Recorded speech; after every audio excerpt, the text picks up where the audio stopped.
So let's talk about body fat percentage.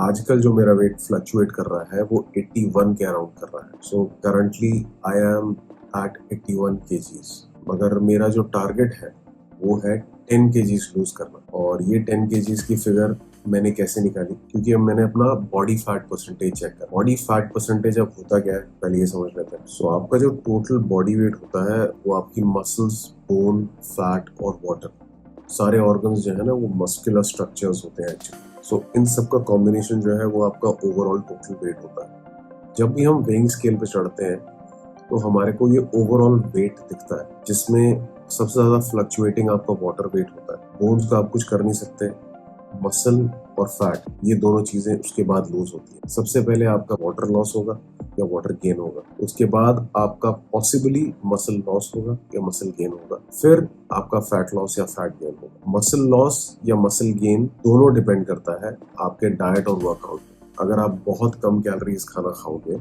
कोई exercise नहीं करोगे, तो आपका मसल लॉस होना शुरू हो जाएगा। अगर आप ऑप्टिमम न्यूट्रिशन लोगे, एक प्रॉपर डाइट प्लान फॉलो करोगे और साथ में वर्कआउट करोगे, which is strength training, weight lifting, इस टाइप के जो रेजिस्टेंस ट्रेनिंग है वो करोगे, तो आपका प्रॉपर प्रोटीन और वर्कआउट के साथ मसल इंटैक्ट रहेगा, मेंटेन रहेगा और बढ़ेगा, और फैट कम होगा बिकॉज ज्यादा कैलोरीज बर्न होती है। सो बेसिकली फैट परसेंटेज आपकी बॉडी के अंदर जो है वो कम होना चाहिए। वाटर थोड़ा बहुत फ्लक्चुएट होता है मगर वो बहुत कम नहीं होना चाहिए, और मसल कभी भी लॉस नहीं होना चाहिए, बोन्स इंटैक्ट रहेंगे। सो इस इक्वेशन में वाटर फ्लक्चुएटिंग है, फैट लॉस होना चाहिए और मसल जो है वो मेंटेन रहना चाहिए या बढ़ना चाहिए। अब फैट परसेंटेज जो है वो बॉडी की वो कैसे चेक करते हैं, इसके बहुत सारे तरीके हैं। पहला कॉमन ओल्ड स्कूल वे है अंडर वाटर वेट चेक। मतलब आप पानी के अंदर आपको डालते हैं, वेइंग मशीन वहां रखते हैं और उसके बाद आपका वेट चेक करते हैं। पानी में आपका जो है वो फैट का वेट नहीं आता है, ओवरऑल जो कम करके बॉडी का वेट आता है। सेकेंड है ऑप्शन आपकी कैलिपर टेस्ट। और उसमें कैलिपर होता है, उसको आपके स्टमक पे और थाई पे और अंडर आर्म्स में, मे बी नेक में भी लगा करके फिर चेक करते हैं, सब मेजरमेंट्स लेकर के नापते हैं कि कितना फैट है बॉडी में। थर्ड है जो सबसे ज्यादा आजकल यूज होता है, which is the DEXA scan, जिसमें आपके पूरे बॉडी के bone density, muscles, water content, overall सब कुछ, फैट सब आ जाता है। तो वो बहुत प्रिसाइज होता है और उसमें आपको एग्जैक्टली पता चल जाता है। आपको पता चल जाता है आपका मसल कितना है, आपका बोन डेंसिटी कितना है। It's a very detailed and a very good precise method, but ये हर जगह अवेलेबल नहीं है और थोड़ा एक्सपेंसिव भी होता है। लास्ट वे जो है वो है सिंपल, इंटरनेट पे टूल होता है, आप उसमें अपने मैट्रिक्स डालो। फॉर एग्जाम्पल नेक का मेजर करके डालते हैं, वेस्ट का मेजर करके डालते हैं, हाइट डालते हैं, एज डालते हैं, और उसके बाद आपका एक फैट परसेंटेज, एक जनरलाइज फैट परसेंटेज आ जाता है। नॉर्मल केस के अंदर आप यहाँ से शुरू कर सकते हो। मीन्स जब आप डाइट प्लान शुरू करते हो तो आप इस फर्स्ट मेथड को यूज कर सकते हो। फ्री है, इजी है, घर बैठे हो जाता है, कोई रॉकेट साइंस नहीं है। डेक्सा स्कैन वगैरह कराने जाने के लिए वो बहुत एडवांस चीज़ें हैं, वो तब करना चाहिए जब आप बहुत ज़्यादा एडवांस लेवल पे पहुंच गए, आपको बहुत मसल गेन करना है, मसल लॉस नहीं करना है, और फैट जो है वो 6 पैक एब्स है आपके दिख रहे हैं उसमें। वो ज़्यादातर तो उस चीज़ों के लिए होता है कि आपका मसल कितना बढ़ रहा है, कितना कम हो रहा है, बोन्स की स्ट्रेंथ क्या है, उन सब चीज़ों के लिए। वो बेसिकली यूज तो मेडिकल सेंस में होता है, बट कुछ बॉडी बिल्डर्स या कुछ फिटनेस एक्सपर्ट्स इसको ऑन एंड ऑफ अपने लिए यूज करते रहते हैं। बट नॉर्मली आपके और मेरे जैसे लोगों के लिए वो मेथड सिर्फ जो मेजरमेंट का है, दैट्स गुड इनफ, वहीं तक रहना चाहिए। सो मैंने अपने 81 केजी वेट में जब अपना फैट परसेंटेज उस मेजर से चेक करा तो मेरा फैट परसेंटेज आया 22%। तो 22% का मतलब क्या है, पूरे बॉडी का जो फैट परसेंटेज है वो 22 है। अब इसमें से जो बेयर मिनिमम फैट परसेंटेज मेरी बॉडी को जो चाहिए ना, एक डिसेंट अमाउंट ऑफ फैट, अब बेयर मिनिमम तो 5-6% होता है, दैट्स वेरी लो, वहां नहीं जा रहा हूं मैं। 7-8 पे आपकी बहुत crafted body, very well chiselled body आपकी दिखती है। 5-6% पे तो एक यही आदमी है दुनिया में, इसकी जो बॉडी फैट परसेंटेज है that is set to be 5-6% all the year round, is genetically blessed. 7-8% पे जो एथलीट्स होते हैं उनका होता है। 10% is a very decent body fat percentage. यहाँ पर आपके सिक्स पैक एब्स भी दिखते हैं, थोड़ी बहुत आपकी वेन्स भी दिखती हैं। 10% I'll say it's a beach body. Below 10% it's a fitness level, bodybuilding level body. 8%. So 10% is my target and 10% has to be your target also. For anybody who's trying to show six pack abs मेरे आ जाए, उसके लिए 10% is a very decent percentage. तो मेरे body में जो extra percentage है वो है 12%। तो करंट वेट हो गया 81, बॉडी फैट परसेंटेज हो गई 22 और मेरी रिक्वायर्ड बॉडी फैट परसेंटेज जो है वो 10 है। एक्स्ट्रा फैट हो गया मेरा 12%। तो 12% मुझे लूज करना है। अब 12% of 81 is 9.72 kgs. I'll round it off to 10 kgs. So मुझे 10 kgs लूज करना है। So effectively 81 kgs में से जब मैं 10 kgs निकालता हूँ तो मेरा वेट आता है 71 kgs. So that is the weight जहां पर अभी के हिसाब से I will have six pack abs, proper definition of my abs, proper definition of my muscles, overall body. ठीक है, हालांकि मेरे को मेरी हाइट के हिसाब से मस्कुलर वेट 10% पे शुड बी अराउंड 73 to 75 ये होना चाहिए। इसमें काफ़ी अच्छी मसल डेफिनेशन होगी। एक बात आप हमेशा देखना और ध्यान रखना कि 1 किलो या 2 kilo muscle mass is a huge thing.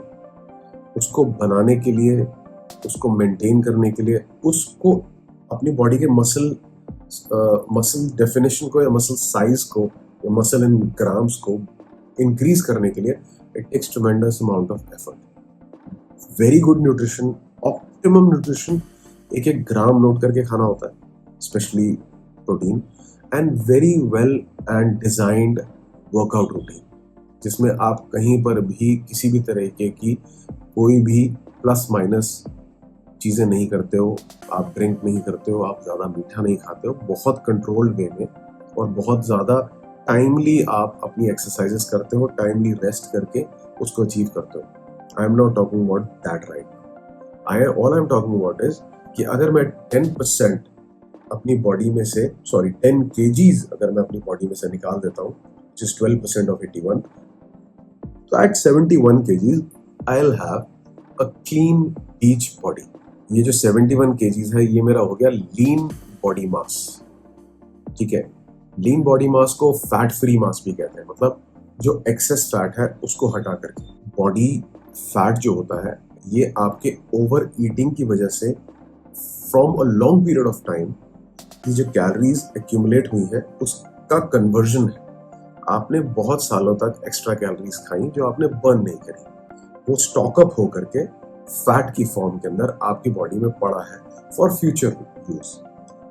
आप ज्यादा खाओगे और उसको बर्न नहीं करोगे तो वो फैट में कन्वर्ट हो जाएगा। Let's take a example of a fridge. आप फ्रिज में 2 कंपार्टमेंट होते हैं, एक नीचे होता है विच इज कूलिंग सेक्शन, एक उसके ऊपर होता है generally which is the freezing section. जब आप खाना नीचे रखते हो और आपका फ्रिज जो है वो भर जाता है तो उसमें से कुछ चीजें निकाल के आप फ्रीजर में रख देते हो ताकि वो और दिनों तक प्रिजर्व रहे। कूलिंग सेगमेंट में, कूलिंग सेक्शन के अंदर 5, 7, 6, 10 दिन अप्रोक्सीमेटली इतने तक आपका जो खाना है वो ठीक रहता है। और जैसे ही अगर आप उसको फ्रीज कर देते हो तो वो 1 महीना 2 महीना depending on the food product वो उस टाइम तक बिल्कुल परफेक्ट रहता है। So it means when you are putting thing in a freezer you can use it later, maybe after a month और 2 months। सो ये आपका बॉडी का जो फैट है ना, it's the freeze zone of energy. जो कैलोरीज आपकी freeze होके पड़ी हुई है ना, जो आपको एनर्जी की तरह यूज करनी है जब आपके पास एनर्जी ना हो। बट आजकल ऐसा होता नहीं है। You have food available every time, every second, every minute. You go to the kitchen and you open a drawer, you have food there. So calories की, खाने की आपको कोई कमी नहीं है. So you don't need this fat. I'll give you an example again. मेरे हाथ में ये बैग है, okay? This bag is about 3 kgs. अगर मैं ये बैग कैरी करता और मैं 70 kgs का, तो ये बैग को कैरी करने के बाद मेरा वेट कितना हो गया? 73 kgs. Okay? So let's say this is the fat on my body. 3 kgs fat. अब मैं इसको कैरी कर रहा हूँ अपने साथ, मगर ये एक्स्ट्रा है। अगर मुझे अब खाना खाना है तो क्या मैं 73 के हिसाब से खाऊंगा कि 70 के हिसाब से? थिंक, मैं 70 के हिसाब से ही खाऊंगा, बिकॉज ये तो एक्स्ट्रा है ना, ये तो I am just carrying with me. अगर मैं चाहूँ तो इसे नहीं लेके जाऊँ, नहीं रखूं? It's very simple.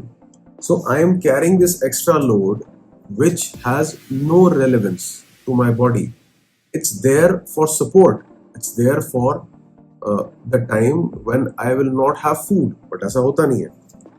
So मैं इसको कैलकुलेट नहीं करूंगा. I will only calculate my 70 kgs weight, which is my lean body, means fat free mass. समझ आ गया आपको? बॉडी का जो फैट है ना, एक्स्ट्रा बैगेज है आपका. It's like your luggage which you're carrying, जिसको आपको डिस्पोज ऑफ करना है धीरे धीरे. अब उस लगेज के लिए आपने खाना नहीं खाना है, आपने अपनी बॉडी के लिए खाना है.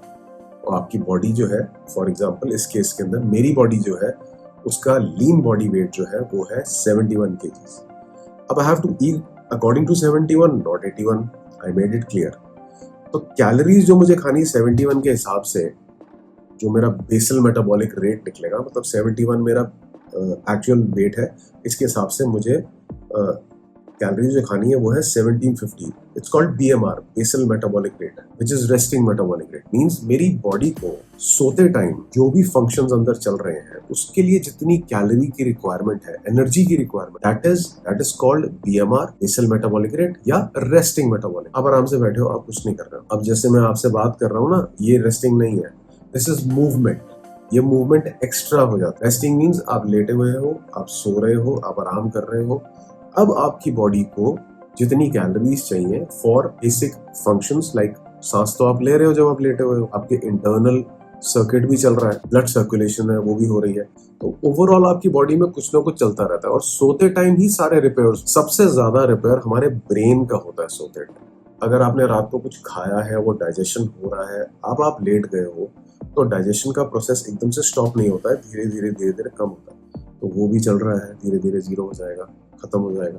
तो ये जितने भी फंक्शंस हैं ये आपके रेस्टिंग में चलते हैं. इन रेस्टिंग फंक्शंस के लिए आपकी रिक्वायरमेंट जो है वो उसको बोलते हैं रेस्टिंग मेटाबॉलिक रेट. मेरे केस के अंदर 71 kgs के हिसाब से that is 1750. I hope that is clear. थोड़ा लंबा है but that has to be, you have to understand. अब 71 kgs के हिसाब से 1750 हो गया, मगर अगर मैं 81 kgs के हिसाब से खाऊं तो मुझे 2000 खानी है. मींस अगर मेरे को मेरा यही बॉडी वेट रखना है, ये 10 किलो का फैट मुझे ऐसे ही रखना है बॉडी में, तो मैं 2000 कैलोरीज रोज खाऊं. लेकिन अगर मुझे इसे कम रखना है, 71 के हिसाब से खाना है, so I have to eat 1750 calories. अच्छा, एक बात हमेशा याद रखना कि 81 के अंदर ना 10 kg फैट है, 71 में नहीं है. 71 में एसेंशियल फैट है मेरी बॉडी को जो चाहिए. सो डिफरेंस आपको पता चल गया. 81 kgs, अगर मुझे यही बॉडी वेट रखना है तो मैं 2000 कैलोरीज खाऊंगा. That is my resting metabolic rate, जिसमें कोई मूवमेंट नहीं है. और अगर मुझे 71 रखना है तो मुझे 1750 खानी है. तो इफेक्टिवली मेरी कैलोरीज रोज 1750 से 1 कैलोरी भी ज्यादा नहीं होनी चाहिए. अब जो मेरी डेली कैलोरी रिक्वायरमेंट है वो है 1750. उसमें जो मुझे प्रोटीन की रिक्वायरमेंट है मेरी वो है अप्रोक्सीमेटली 150 के हिसाब से. कैलकुलेशन बड़ी सिंपल है, जितना बॉडी वेट है उसको आप 2 से मल्टीप्लाई कर दो, जो आंसर आएगा that is going to be your protein requirement. अब ये 1 से 2 तक वेरी करता है. 1 उनके लिए जो बिल्कुल किसी भी तरीके की कोई एक्सरसाइजेस नहीं करते हैं, थोड़ा बहुत मूवमेंट करते हैं, बैठे रहते हैं सारा दिन, उनके लिए 70 ग्राम्स. अगर मैं 70 किलो हूँ तो मुझे 70 ग्राम प्रोटीन रोज चाहिए मेरे बॉडीली फंक्शंस के लिए. तो this is how my protein distribution is. Like 300 gram chicken breast जिसके अंदर 75 ग्राम प्रोटीन है, होल एग्स 3, उसमें 1 ग्राम कार्बोहाइड्रेट है, 18 ग्राम्स प्रोटीन है, 15 ग्राम फैट है, 220 कैलोरीज है. 6 व्हाइट एग्स, 18 ग्राम प्रोटीन है, फैट 0 है और 72 कैलोरीज. वे प्रोटीन 1.5 स्कूप लूंगा, मतलब 1.5 स्कूप. 39 ग्राम्स प्रोटीन है और 7.5 ग्राम फैट है. तो टोटल कैलोरीज हो गई 201. और ऑयल जो मैं यूज करूंगा कुकिंग के लिए वो 10 ml यूज करूंगा पूरे दिन में. और वेजिटेबल्स मैंने एज अ रॉ ले लिया 300 grams which is 100 calories. So total जो मेरा कैलोरी कंटेंट आया 1023, जिसमें 150 ग्राम प्रोटीन है और उन प्रोटीन सोर्सेज से जो फैट मुझे मिलेगा बॉडी में 38 इंक्लूडिंग द 10 ml ऑयल. तो 1023 ग्राम का मेरा कैलोरी कंटेंट है और टोटल कैलोरीज मुझे खानी है 1750. बाकी मेरे पास बच गई 700 कैलोरी. अब ये 700 कैलोरीज मैं किसी भी कार्बोहाइड्रेट सोर्स से खा सकता हूँ, फ्रूट्स वेजिटेबल्स खा सकता हूँ, राइस खा सकता हूँ, ब्रेड मैगी पास्ता बिस्किट खा सकता हूँ, कुछ भी खा सकता हूँ, बिकॉज मैंने आपका प्रोटीन इंटैक्ट कर दिया। नंबर 1। नंबर 2, मैंने अपना फैट कंट्रोल कर लिया। नंबर 3, मैंने वेजिटेबल्स इंक्लूड कर लिए। मैं फ्रूट को इंक्लूड करूंगा 700 में से जो मेरे को करना है। फ्रूट इज नॉट एसेंशियल और रिक्वायर्ड मेरे इस गोल के लिए। हेल्दी होते हैं but it's not essential and required. Dry fruits भी हेल्दी होते हैं but not essential and required for a fat goal. 40-50 दिन, 60 दिन, 90 दिन के लिए अगर आप फ्रूट और ड्राई फ्रूट नहीं खाओगे, कुछ नहीं होने वाला। हर चीज का इफेक्ट लॉन्ग टर्म में होता है। आज आप कुछ भी खाते हो, एक आध दिन में कोई फर्क नहीं पड़ता। फॉर एग्जाम्पल, कोविड के टाइम पे आपको याद होगा, लोगों को ये लगा इम्यूनिटी होनी चाहिए, इम्यूनिटी होनी चाहिए। इम्यूनिटी के नाम पे हल्दी दूध में डाल डाल के पिए जा रहे हैं, हल्दी का कंटेंट ही बढ़ाने लग गए। जिंदगी में जिसने कभी हल्दी नहीं खाई थी वो हल्दी खा रहा है। फूड सप्लीमेंट्स दबा के बिक रहे हैं जिसमें इम्यूनिटी है, रोज 10-10 कैप्सूल रोज खा रहे हैं। ड्राई फ्रूट्स दबा के खा रहे हैं, मतलब खाए जा रहे हैं।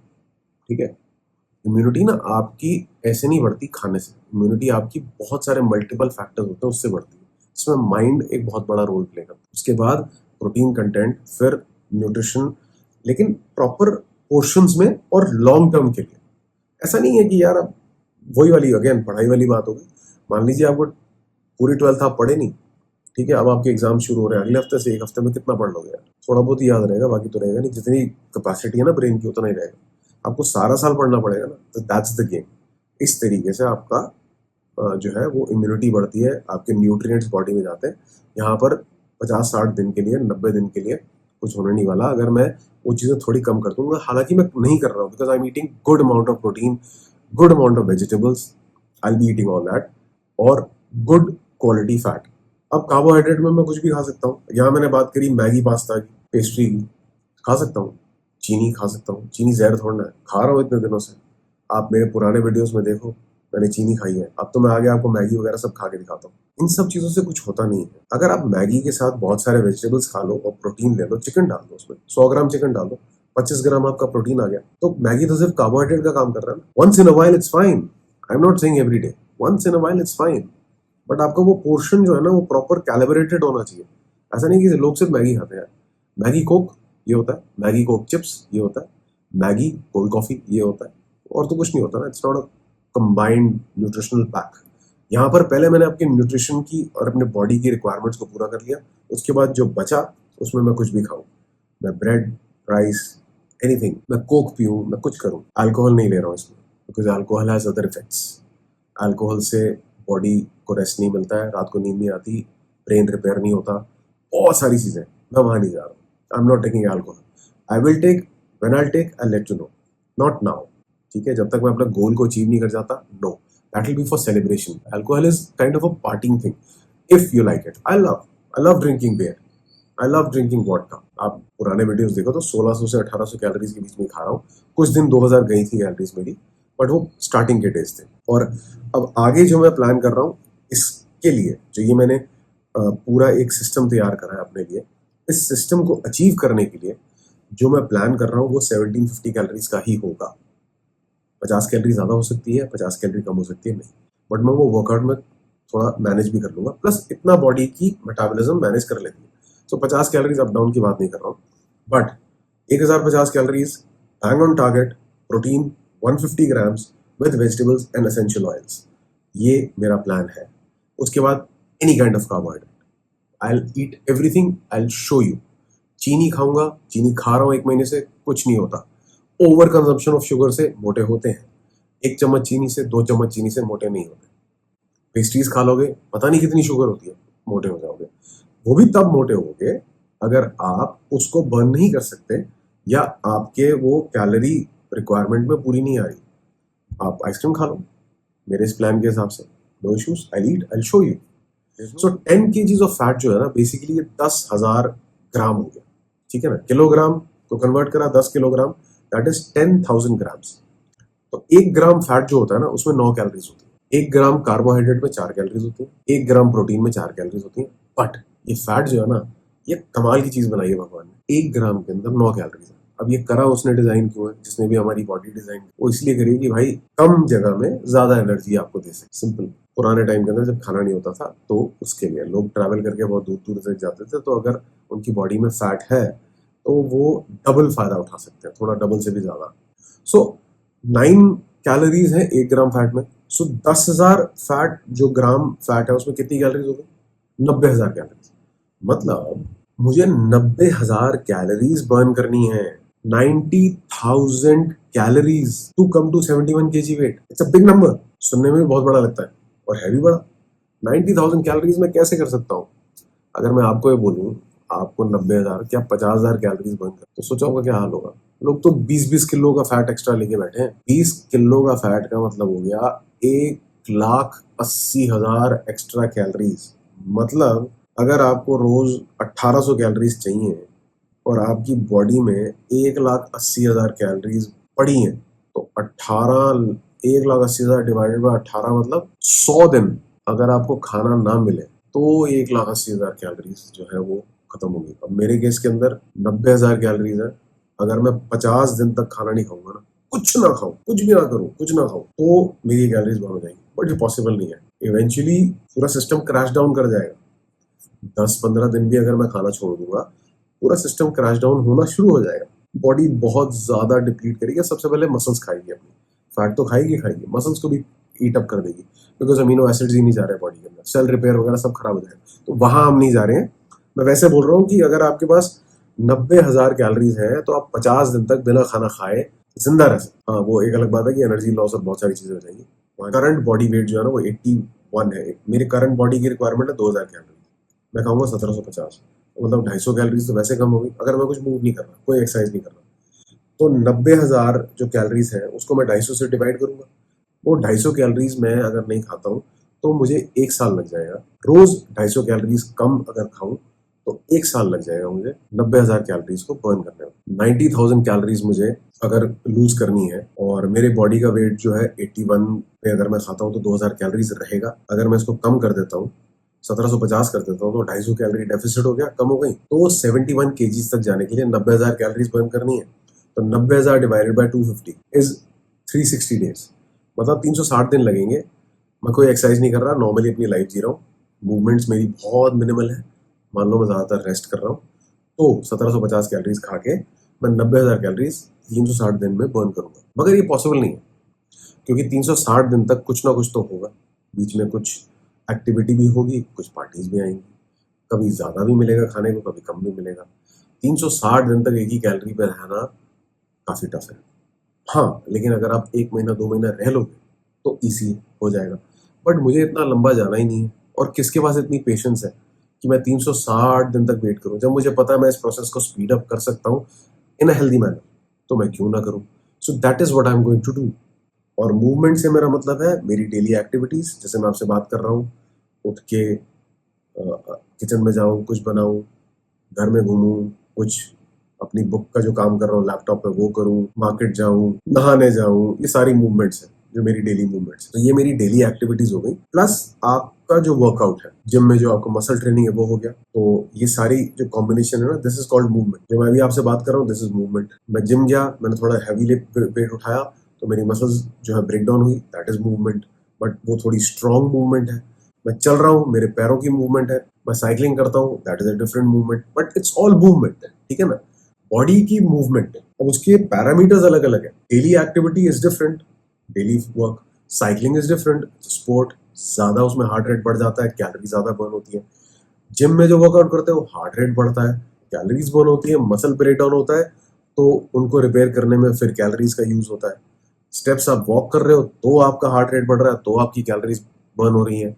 योगा कर रहे हो तो आपका हार्ट रेट बढ़ रहा है, तो आपकी कैलोरीज बर्न हो रही है। तो basically anything that makes your body move will burn calories. और एक्टिविटी पे डिपेंड करता है, जितनी ज्यादा हाई एक्टिविटी, जितना ज्यादा हायर हार्ट रेट, उतना ज्यादा calorie burn. Got it? Simple, no rocket science again. कुछ रॉकेट साइंस नहीं है, बट फिर भी लोग जो है ना फंसे रहते हैं, पता नहीं कर नहीं पाते। It's all your mindset, and it's all patience, and it's all consistency, and it's all mathematics. सबसे पहले माइंड को सेट करना है कि मुझे ये अचीव करना है, फॉलो करना है, एक गोल तक जाना है, नंबर 1। नंबर 2, कैलकुलेशन उठा करके जो मैं आपको दिखा रहा हूँ वैसा प्लान करना है, और उसको पेशेंटली कंसिस्टेंटली फॉलो करना है। 1 or 2 days, समटाइम्स अप और डाउन, इट्स फाइन, बट गोल की तरफ बढ़ना है, टारगेट अपना नहीं छोड़ना है, रोज कंसिस्टेंटली काम करना है। 1000 बार एक चीज सुनोगे शायद समझ आ जाए, रोज मैं बोलूंगा, एक दिन समझ आएगी, जिस दिन समझ आएगी उस दिन your life will change. So till then, all the best to you for anything that you doing, and you wish me all the very best for what I am doing, ताकि मैं इसे अचीव करके अपना गोल तो पूरा करूं, और उसको देख करके शायद आप इंस्पायर हो और आप पूरा करो, फिर आप अपने गोल अचीव करो। So I wish you all the best in whatever you are doing, you eating, drinking, enjoying, partying, clubbing, whatever you're doing, keep doing that. Have fun in life. Mind को stress free रखो, मस्ती करो, life मस्ती के लिए मिली है। किसी को परेशान मत करो और खुद परेशान मत। पहले किसी को परेशान, दूसरे को नहीं करो, फिर अपने आप आपको सुकून मिल जाएगा। पार्टी करो, घूमो फिरो, जो मर्जी करो, खाओ पियो, वेट का कुछ मत सोचो। अगर सोचो वेट का, अगर सोचो वेट बढ़ रहा है, अगर वेट लॉस करना चाहते हो, फिर जो मैं प्लान बता रहा हूँ उसको फॉलो करो। एक गोल टारगेट उसको लिखो, उसके बाद उसको अचीव करने के लिए एक प्लान बनाओ, उस कैलकुलेशन को फॉलो करो कंसिस्टेंटली, पेशेंटली। ये माइंडसेट नहीं करना है, all the very best, and there is no problem in it यार। जिसको नहीं करना नहीं करना। If you are happy at 85 kgs then there is no problem. I can show you people who are at like 110 kgs, perfect, fit, healthy, सारे parameters उनकी body के ठीक है, कोई इशू नहीं है। बट जैसे जैसे एज बढ़ेगी ना यार, मुश्किल हो, बॉडी एक दिन गिव अप जरूर करेगी। आज 35-40 साल की उम्र के अंदर कुछ लोगों के हेल्थ रिपोर्ट्स ठीक आ रही है। अगर वो ये ध्यान नहीं देंगे, ओवरवेट रहेंगे, तो प्रॉब्लम कभी ना कभी तो आएगी। आप जानते हो ना, इतना ज्यादा वेट लेकर बॉडी के साथ चल रहे हो तो कहाँ से आपका हेल्थ आपको अलाउ करेगा। हाँ, मगर आप अगर 4-5 किलो, मेरी तरह मैं कह रहा हूँ 10 किलो भी आप ज्यादा हो and you are happy in it, then it's fine, no problem. भाई मुझे पसंद नहीं है फैट लटकता हुआ बॉडी में, आई हेट इट, मेरा है and I hate it like anything. So I don't like that fat, and for that I am ready to sacrifice a few days of my life to achieve that. कोई बहुत बड़ी चीज नहीं है यार, जो मैं आपको प्लान बता रहा हूँ। मैं 50 दिन में कर लूँ या 60 दिन में कर लूँ, आप 90 दिन में कर लोगे, 120 दिन में कर लोगे, 160 दिन में कर लोगे, एक साल में कर लोगे, एक साल में कर लोगे ना। 80-90 साल की जिंदगी में से अगर एक साल निकाल करके वो एक्सेस फैट हटा दिया, वो सेक्सी बॉडी बन गई, कपड़े अच्छे लगने लग गए, क्या आपको ये नहीं चाहिए? चाहिए, सबको चाहिए यार। Everybody wants to look good. क्या फर्क पड़ता है अगर कुछ 2-3 महीने मेहनत कर ली और एक ऐसा लेवल अचीव कर लिया कि अब आप उसे मेंटेन कर पाओ, और आप जो आपका मन करे आप एक क्वांटिटी में खाओ, एंजॉय करो। क्या प्रॉब्लम है? कोई प्रॉब्लम नहीं है, बहुत आसान है। बस माइंडसेट को लगाना पड़ेगा। माइंडसेट को सेट कर लिया, सब हो जाएगा। सो set your mind right now, make a plan to change your life, and I'm going to show you how. So see you soon tomorrow again and change your life forever. That's it for now. See you tomorrow when I am starting to change my life. Good night.